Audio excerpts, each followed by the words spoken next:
Blessed be the Holy Trinity, one God, the rock who gave us birth, our light and our salvation. Amen. Welcome to all of you to worship today. Wherever you are and however you come today, you are welcome on this very special day. I'd like to acknowledge a couple of things that make today's day special. It is close to the June summer solstice that we gather. It is Father's Day. And today, most of all for us, it is a day of prayer for Indigenous peoples. And you have a lot of words of introduction and around that in your newsletter and your bulletin that you have in your hands.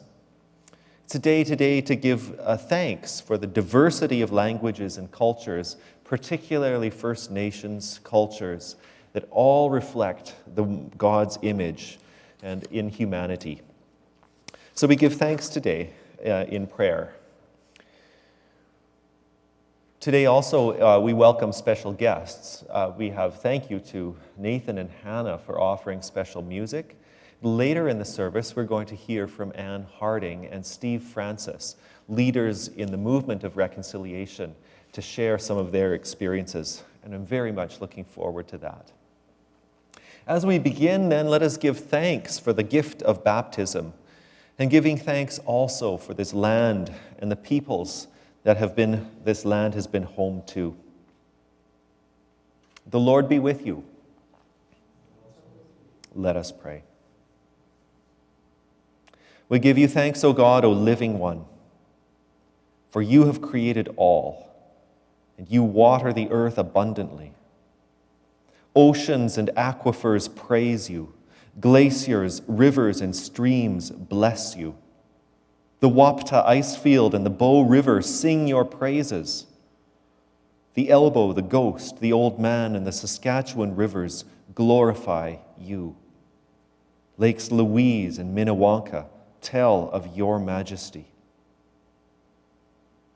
God of all nations, we thank you also for the first peoples of this Treaty 7 land, in whose traditional territory we gather, the nations of the Blackfoot Confederacy, the Siksika, the Piikani, and the Kainai, whose name for this place is Mohkinstsis.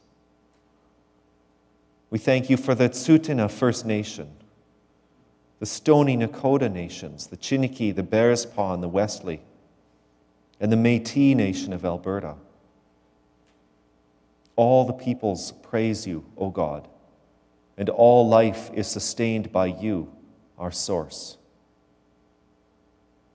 We praise you for Christ, the firstborn of the new creation, who frees us from sin and raises us up to new life.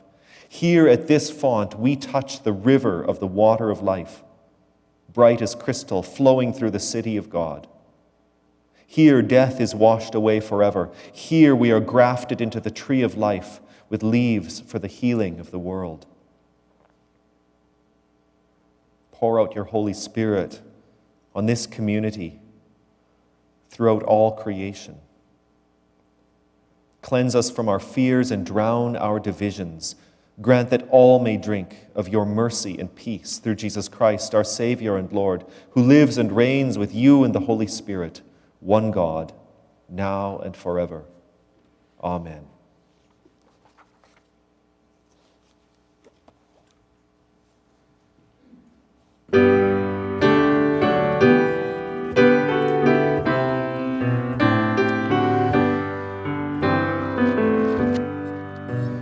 Longing for light, we wait in darkness. Longing for truth, we turn to you. Make us your own, your holy people, light for the world to see. Christ be our light, shine in our hearts, shine through the darkness. Christ be our light, shine in your church gathered today. Longing for peace, our world is troubled. Longing for hope, many despair. Your word alone has power to save us. Make us your living voice. Christ be our light. Shine in our hearts, shine through the darkness. Christ be our light. Shine in your church gathered today. Longing for food, many are hungry. Longing for water, many still thirst. Make us your bread, broken for others, shared until all are fed. Christ be our light, shine in our hearts, shine through the darkness. Christ be our light, shine in your church gathered today. Longing for shelter, many are homeless. Longing for warmth, many are cold. Make us your building, sheltering others, walls made of living stone. Christ be our light, shine in our hearts, shine through the darkness. Christ be our light, shine in your church gathered today. Many the gifts, many the people, many the hearts that yearn to belong. Let us be servants to one another, signs of your kingdom come.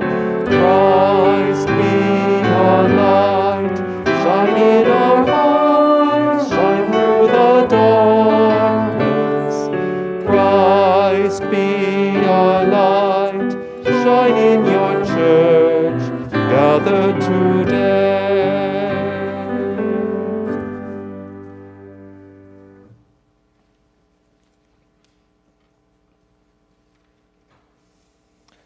The grace of our Lord Jesus Christ, the love of God, and the communion of the Holy Spirit be with you all. And also with you. Let us pray. Creator God, from you every family in heaven and earth takes its name. You have rooted and grounded us in your covenant love and empowered us by your Spirit to speak the truth in love, to be people of reconciliation, and to walk in your way toward justice and wholeness. Mercifully grant that your people, journeying together in partnership, may be strengthened and guided to help one another to grow into the full stature of Christ, who is our light and our life. Amen. Amen.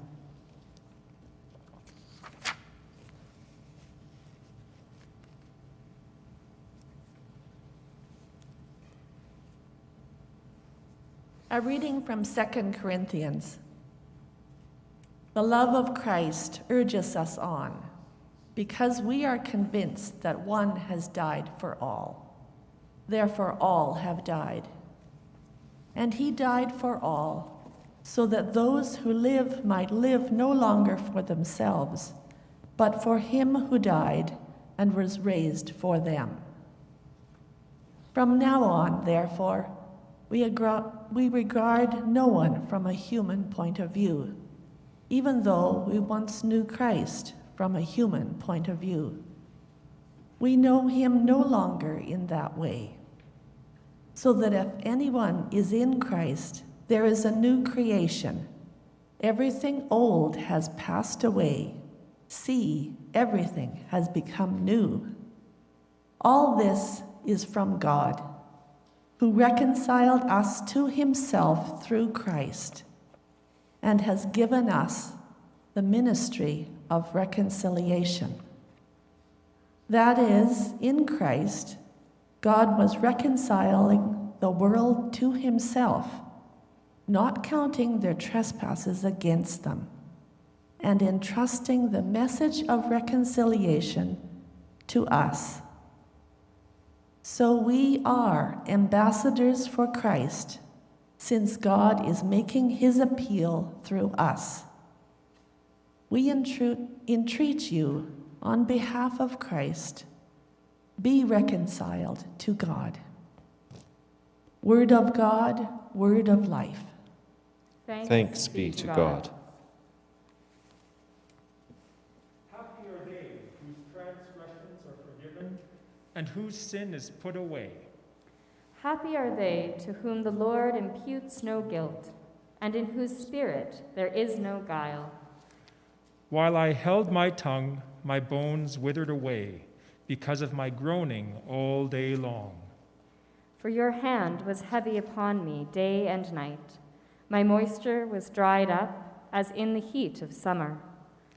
Then I acknowledged my sin to you and did not conceal my guilt. I said, I will confess my transgressions to the Lord. Then you forgave me the guilt of my sin. Therefore, all the faithful will make their prayers to you in time of trouble. When the great waters overflow, they shall not reach them. You are my hiding place. You preserve me from trouble. You surround me with shouts of deliverance. I will instruct you and teach you in the way that you should go. I will guide you with my eye. Do not be like horse or mule, which have no understanding. We must be fitted with bit and bridle, or else they will not stay near you.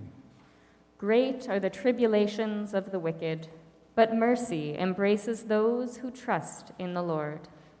Be glad, you righteous, and rejoice in the Lord. Shout for joy, all who are true of heart.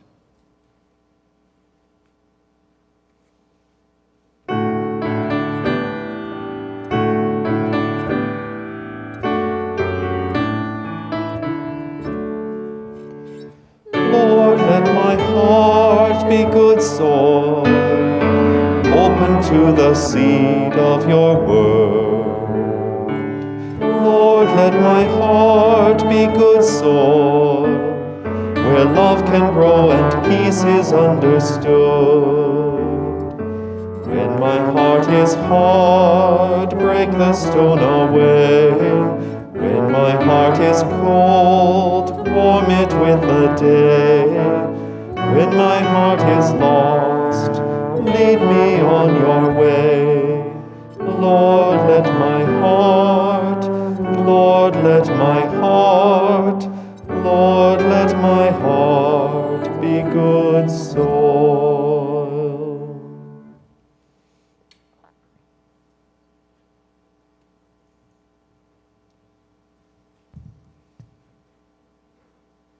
The Holy Gospel according to John. Glory to you, O Lord. Then Jesus said to the Judeans who had believed in him, "If you continue in my word, you are truly my disciples, and you will know the truth, and the truth will make you free." They answered him, "We are descendants of Abraham and have never been slaves to anyone. What do you mean by saying, 'You will be made free'?" Jesus answered them, "Very truly, I tell you, everyone who commits sin is a slave to sin. The slave does not have a permanent place in the household. The Son has a place there forever. So if the Son makes you free, you will be free indeed." The Gospel of the Lord. Praise to you, O Christ.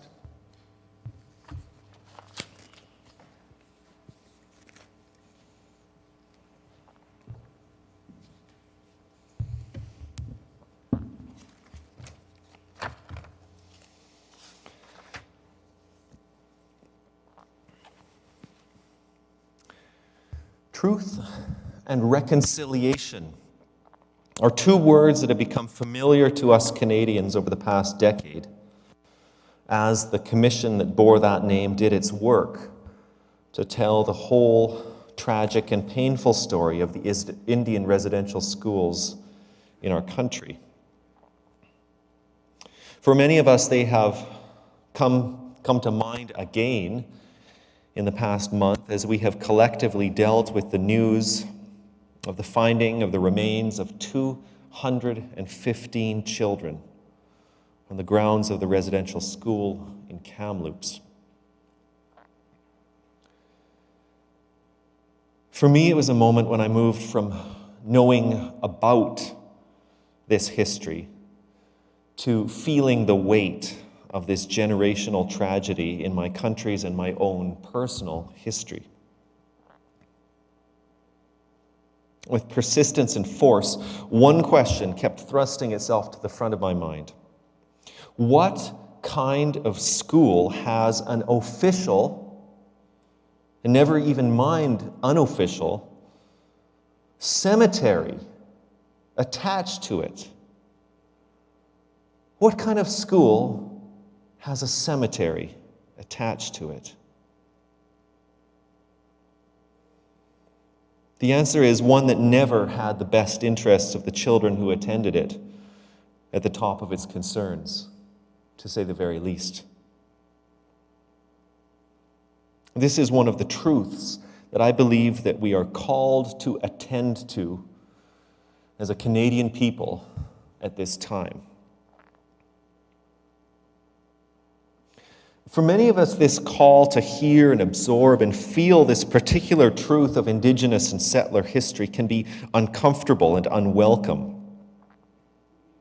It might feel political, we might say, like something that is thrust upon us, maybe by left-wing activists or politicians. And yet it should be nothing new to any Christian. For the practices of truth-telling and doing the work of reconciliation between people is part of our call as followers of Jesus.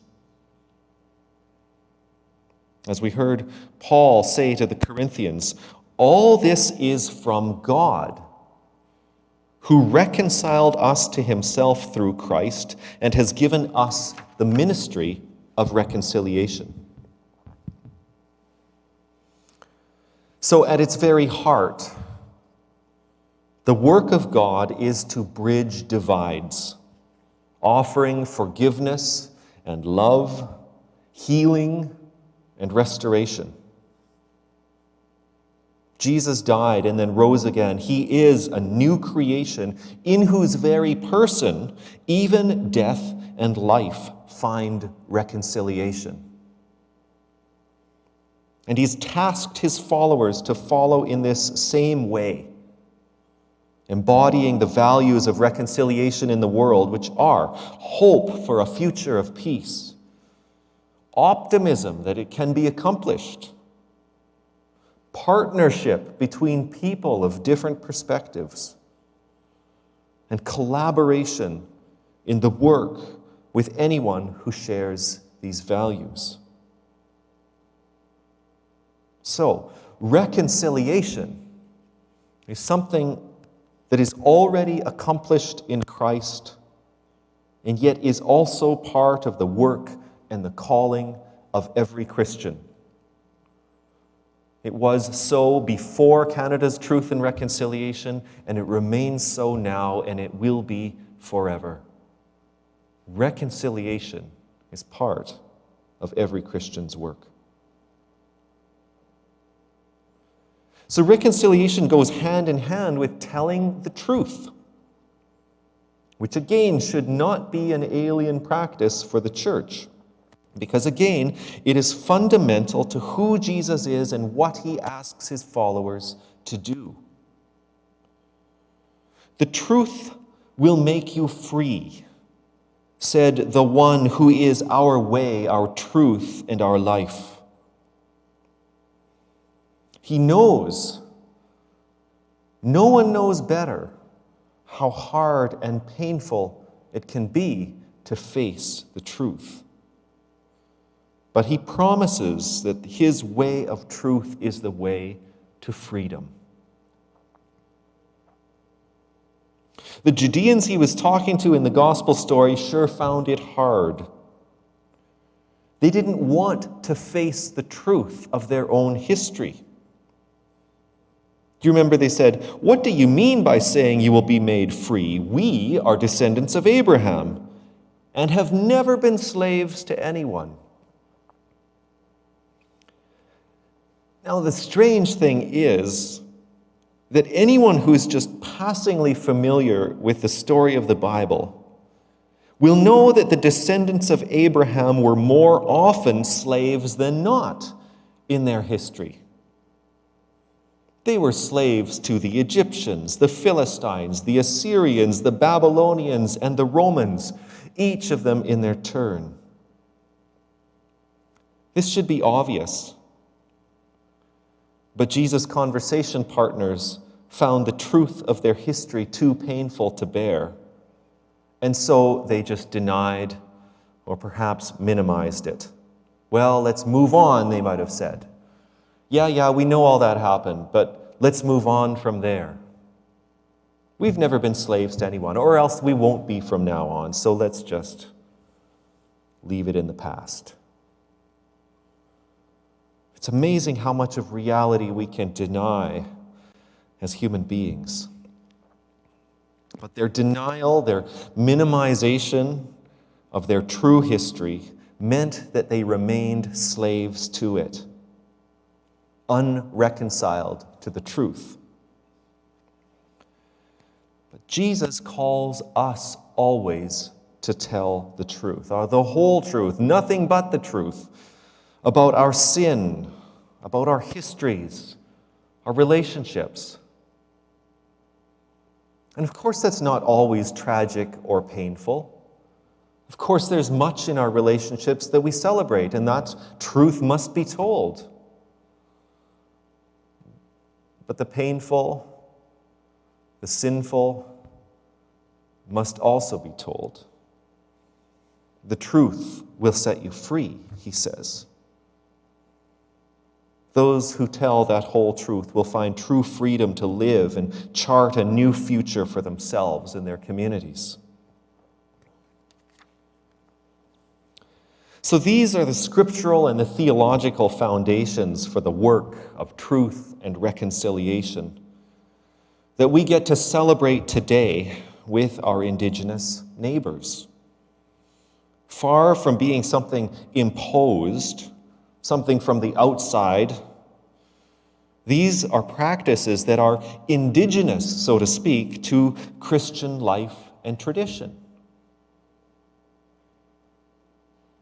So with all that said, I'd like to turn things over now to two leaders in the movement of Indigenous and settler reconciliation, our own Anne Harding and her friend and collaborator, Painted Horse Thunderbird, also known as Steve Francis.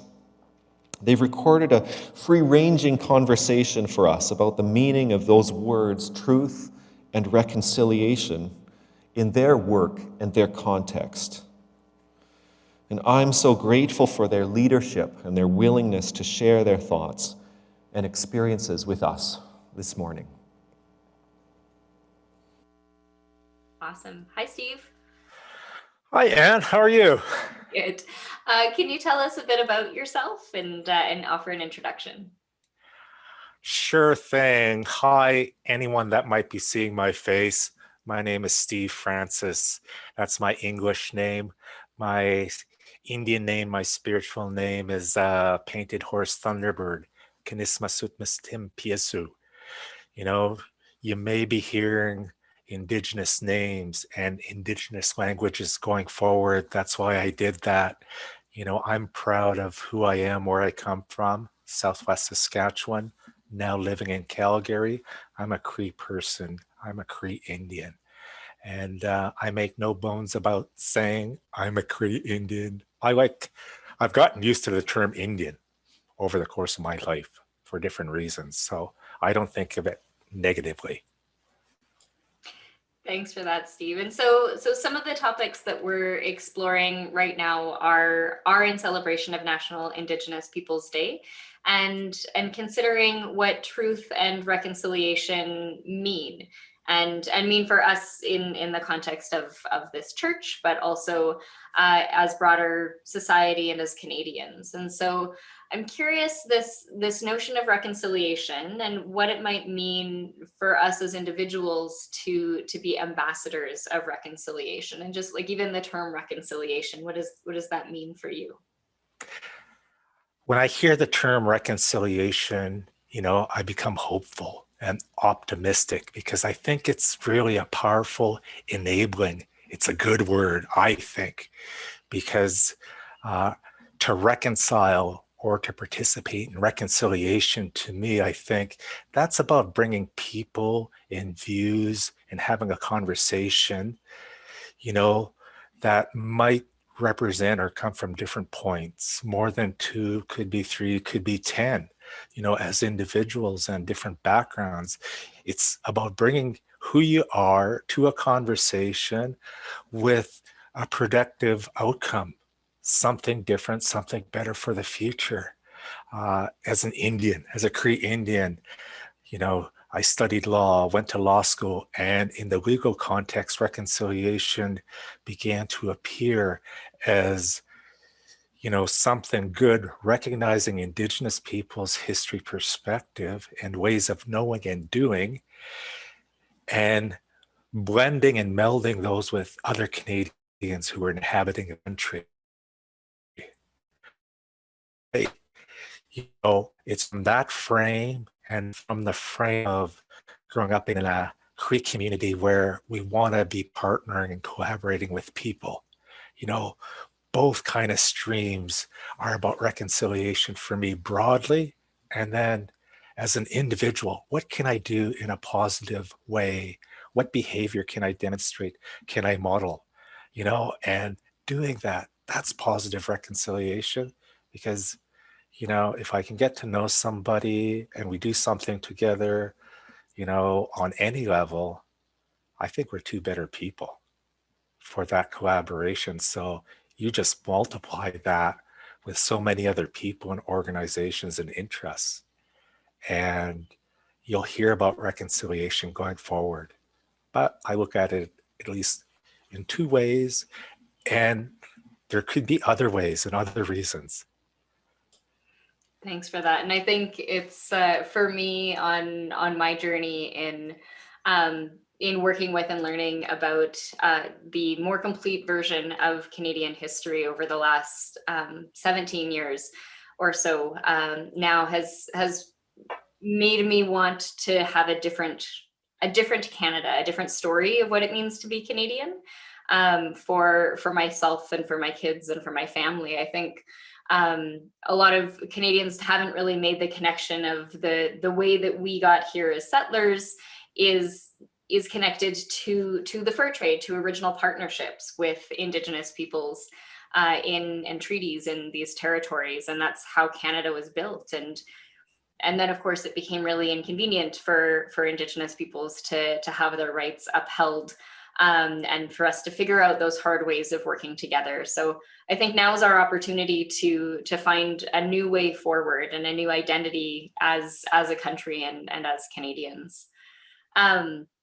So, and I think part of this also is understanding the truth and recognizing that when the government had felt that it was inconvenient, that it was improper for Indigenous peoples to frankly exist or to have rights in the country, that there were a number of policies of assimilation, intentional exclusion from society, and like that's a hard truth that we haven't learned as part of our education system. We didn't grow up knowing that complete story. And when we think about the truth of our country and what that offers us to sort of sit in that and know that, and how that can shape us and make us ready for reconciliation.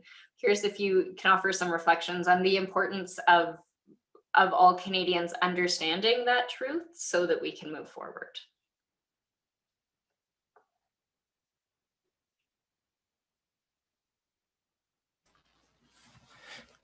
You know, there are many actions that an individual can take to further and to promote reconciliation. You know, having a conversation. You know, yesterday, you know, I don't pick up the newspaper physically often, but I did yesterday. And I went to the opinion piece, and, you know, an older Canadian local person here to Calgary wrote an op-ed piece about, you know, residential schools were a bad thing. And now that we know, we can do education for Indigenous people better, differently. Wow. You know, that was a retired, you know, Canadian citizen, not Indigenous, but realizing, and she said it in the editorial, I still have a voice, so I'm going to share it. In writing, awesome, but in person, just as good. And then attending events where things like that can be spoken. Reconciliation, positive values, positive behaviors, supporting those, and the language, you know, because reconciliation can also be this, you know, this verb. It can be an action word, and you put an adverb in front of it. And I've done that. I've written about Indigenous economic reconciliation, you know, linking it to the Truth and Reconciliation Commission. There's legal, you know, reconciliation, environmental reconciliation. It's about that perspective that maybe you don't see enough, but you'll see more in print, in different medium now, podcasts, you know, webinars, you know, yeah, in different forms of print. And if you're reading this stuff and broadening your horizon, your perspective, that's reconciliation in action.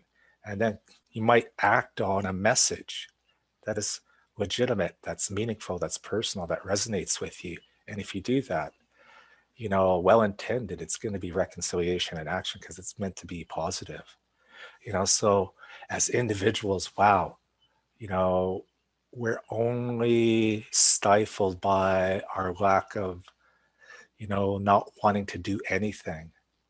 But listening, you know, is beneficial in and of itself, because you listen, you hear more, and then you begin to believe maybe. You know, that's a good thing too. Thanks. I think that's such an important point, that a lot of Canadians, as they learn more of the truth or come to understand the truth in different ways, there's almost this fear that hangs over, that I don't want to do anything wrong. I don't want to cause more harm. A lot of harm has already been done, and I don't know what to do, so I'm just going to not do anything. And I think you and I work often telling people that something is what matters. And as you said, with that authentic intention of doing well and doing right, that you know, it's kind of a bit of that privilege to be paralyzed and stand back and not do anything, because we don't want to make a mistake, and so we'll just let somebody else take care of it. But that in itself does more harm, because it just makes it seem like it doesn't matter. And so I think giving people that freedom to try, to start by listening and learning, and then maybe go to an event or two, or reach out and have that relationship and build that understanding. What advice would you give to people who might be afraid to step into that truth and reconciliation space? You know, I would tell people not to be afraid, you know, of doing reconciliation wrong. You know, if it's coming from a genuine, authentic place, intended for a good purpose, a good outcome. Things might not always work out perfectly like you planned, but again, the fact that something happens because you've been active, you'll learn from it, or you'll be embraced by those experiencing what you're doing and what you're participating. So, you know, don't let fear stop you, because that's the optimism, you know, that should be associated with reconciliation. You know, doing something that's maybe not so known to us as individuals, and doing something a bit differently and taking that step forward. You know, again, reconciliation in action, taking that step forward, one foot in front of the other with good intentions. Not everybody will have good intentions, but more people will come to realize that, you know, it's easier to promote and speak in a positive way and to model those kind of behaviors than to be negative. That's too easy. Let's work a little bit, you know, as Canadians. Awesome, thanks. And I didn't tell you I was going to ask you about this, because it just occurred to me to do so. June 21st is National Indigenous Peoples Day. It's about celebrating Indigenous cultures and Indigenous peoples in Canada.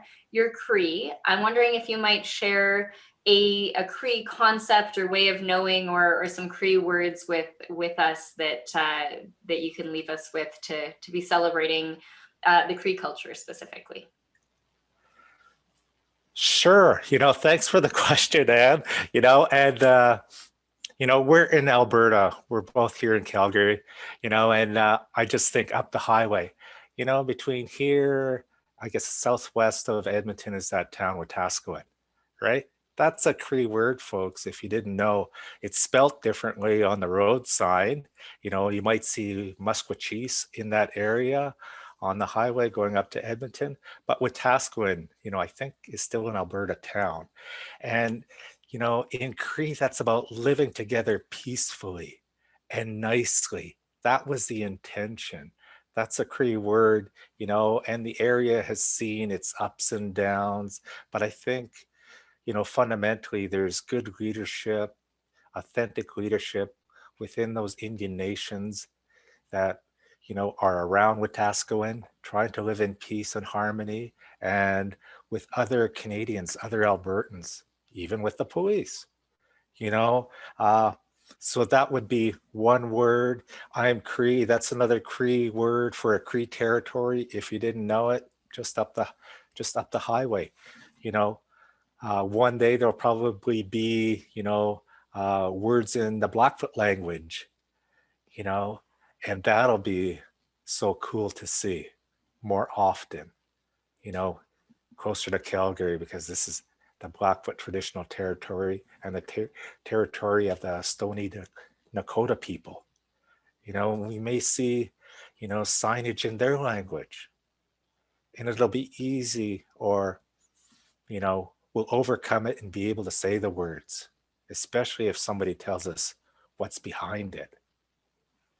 Thanks so much for that. And I think it's always good to understand how to greet people in other languages. So if we were to meet a Cree person on the street, how would we say hello? Very simple, folks. You would say tanse, you know, tanse. And if you were to use the Roman alphabet to spell it, Tansi, you know, tanse, you know. Thanks. And I know from Blackfoot people that their word might be okay, you know. So they're wonderful languages, you know, a lot of words you can learn. And how do we say thank you in Cree? In Cree, there is no thank you. Not that I know of.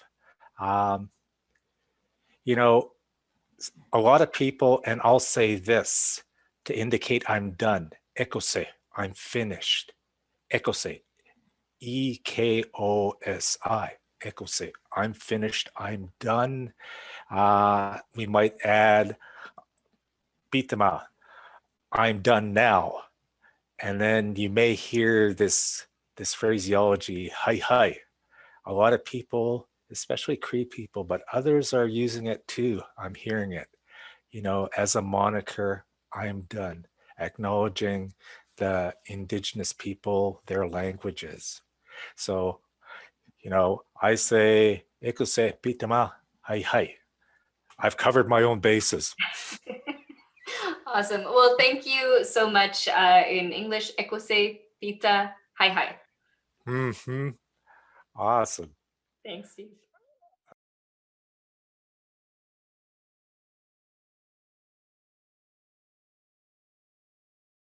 Thank you, Anne and Steve, for modeling and showing us the way of reconciliation in today's context. We're going to sing a hymn that comes from the Dakota language, which I was thinking, thanks to Steve for drawing attention.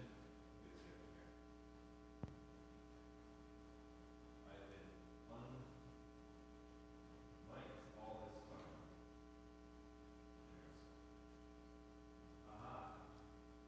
Now.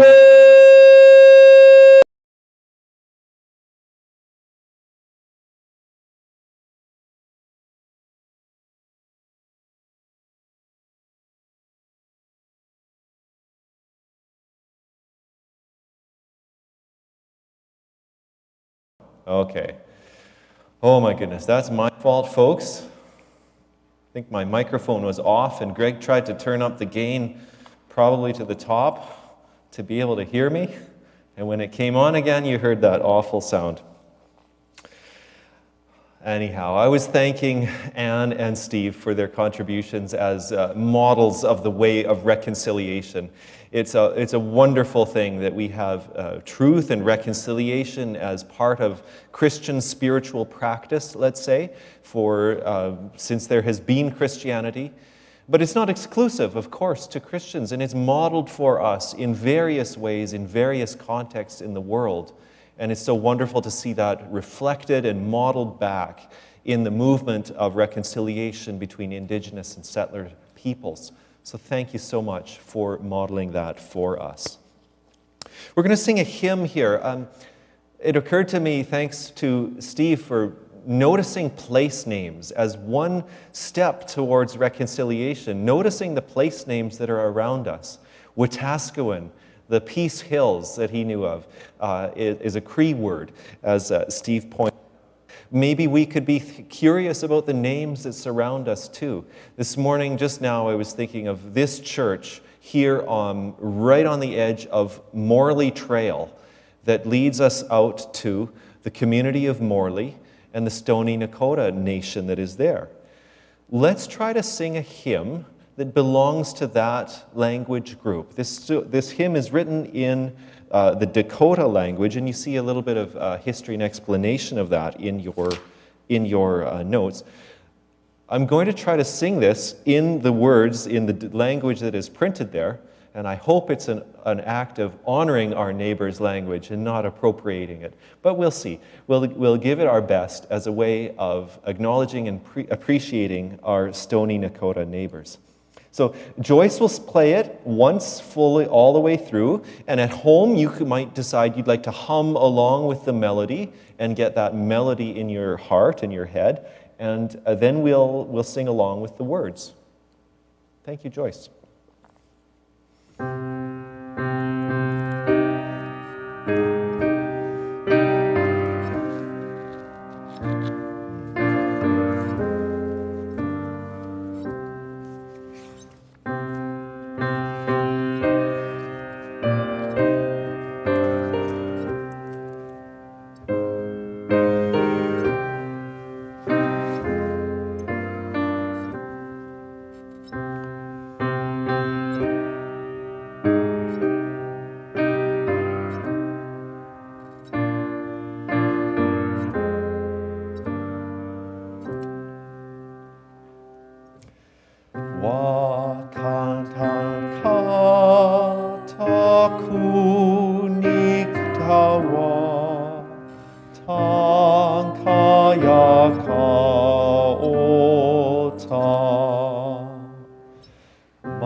Holy Creator, in whom all things in heaven and earth have their being, have mercy on us.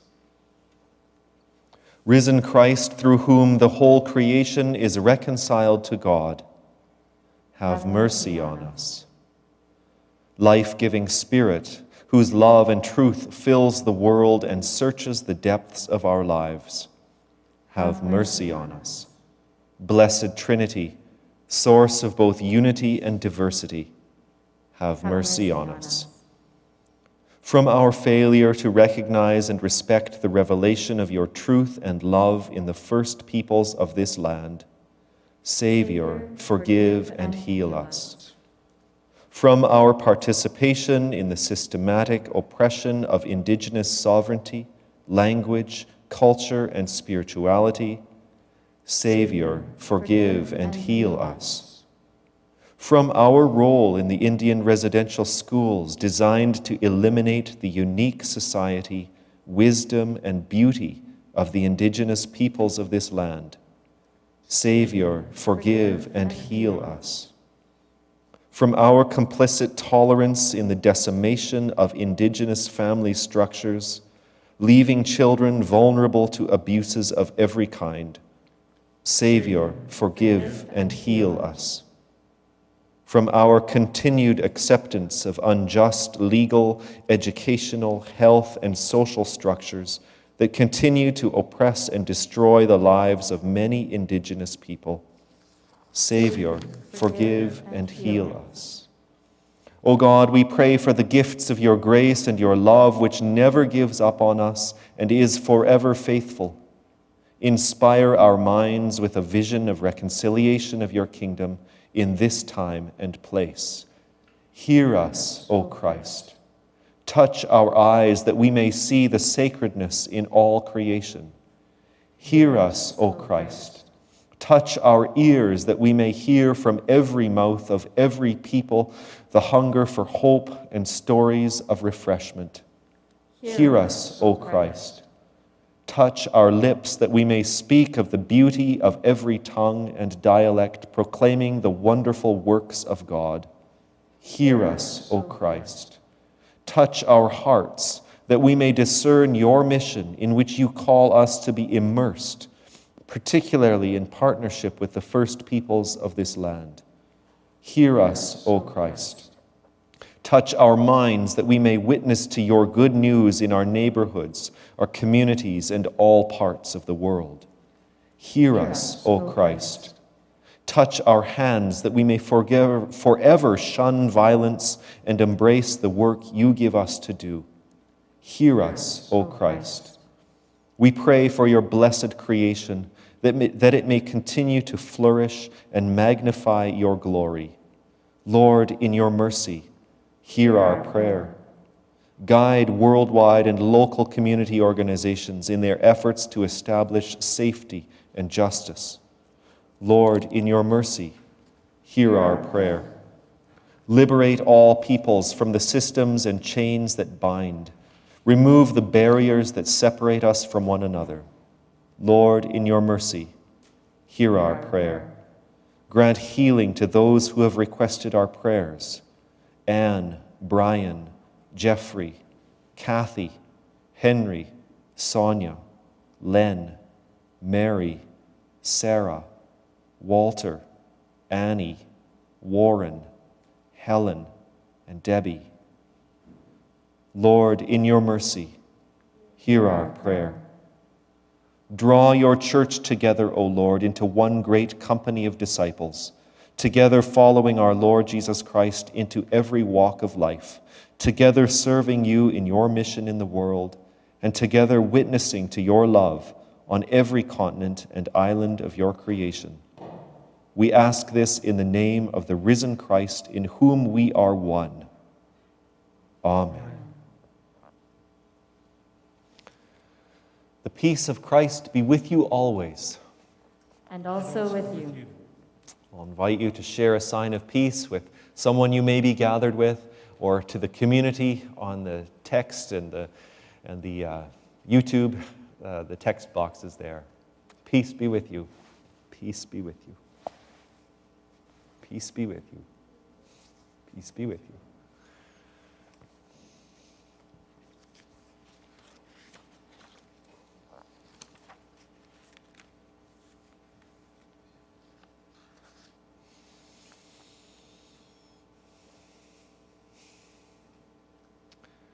Having been reconciled in Christ with the greeting of peace, I'm going to invite you once again into a time of prayer, of thanksgiving for the gifts of the Word. Holy God, our Creator, our Healer, our Teacher, your magnificent creation springs forth from your Word. All that has life and breath praises your name. For your Word that sustains the earth, we thank you, O God. You sent us Jesus, your Word, to renew the world. He healed the sick, fed the hungry, preached your mercy, and reconciled all peoples to you. For your Word in our Lord Christ, we praise you, O God. Nourish us with the spirit of your Word, that we may grow in grace, bearing the fruits of redemption and sharing your strength and beauty with all the world. For your word in our lives, we entreat you, O God. Accept our thanksgiving and receive our prayer for the sake of your living word, Jesus our Savior, who taught us to pray. Our Father in heaven, hallowed be your name. Your kingdom come, your will be done on earth as in heaven. Give us today our daily bread. Forgive us our sins as we forgive those who sin against us. Save us from the time of trial and deliver us from evil. For the kingdom, the power, and the glory are yours, now and forever. Amen.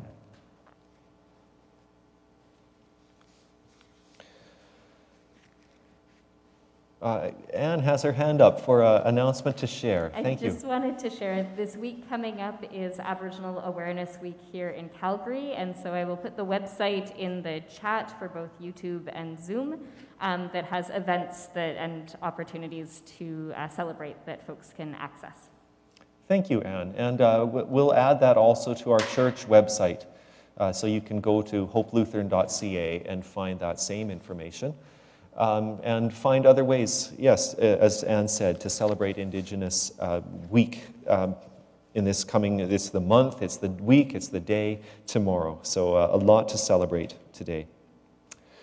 I'll be absent next week on a study leave, and so Pastor Margaret will be here leading the service. Following that will be the long weekend, and on July 4th, and happy Independence Day to our American members and friends. So we will have a sermon that day pre-recorded from Bishop Larry.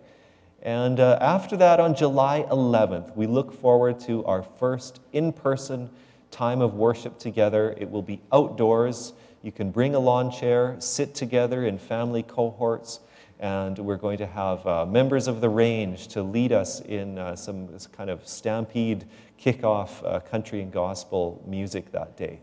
So we are really looking forward to our full opening. It's not quite yet, but it is coming soon, as we all hope very much. So now, as we come to the end of our time of worship together, the blessing of God, who provides for us, feeds us, and journeys with us, be upon you, now and forever. Amen.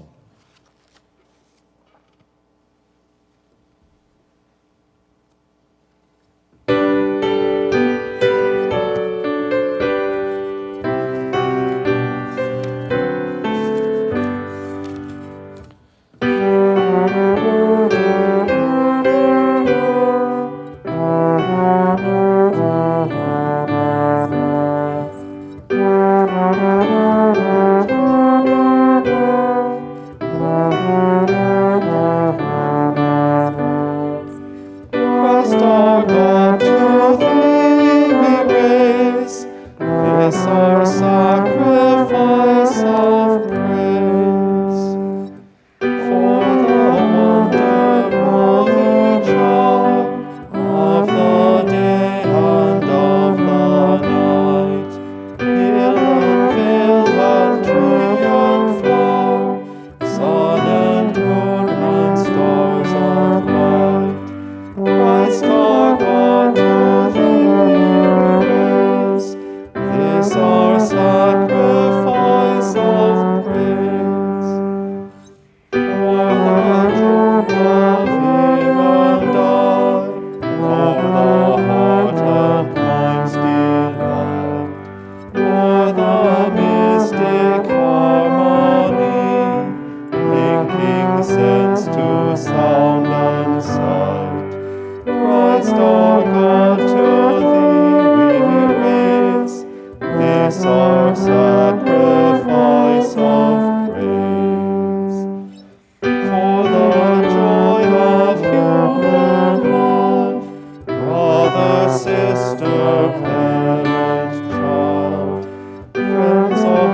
peace serve the Lord.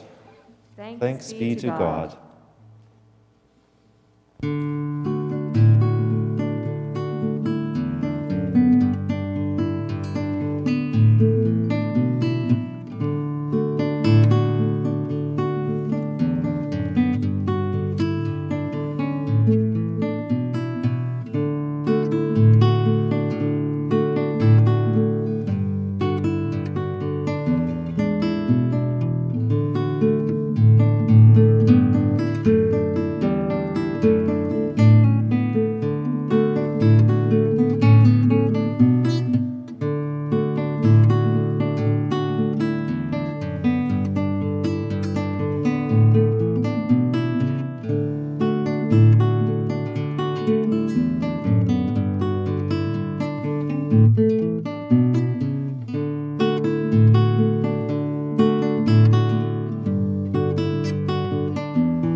Okay.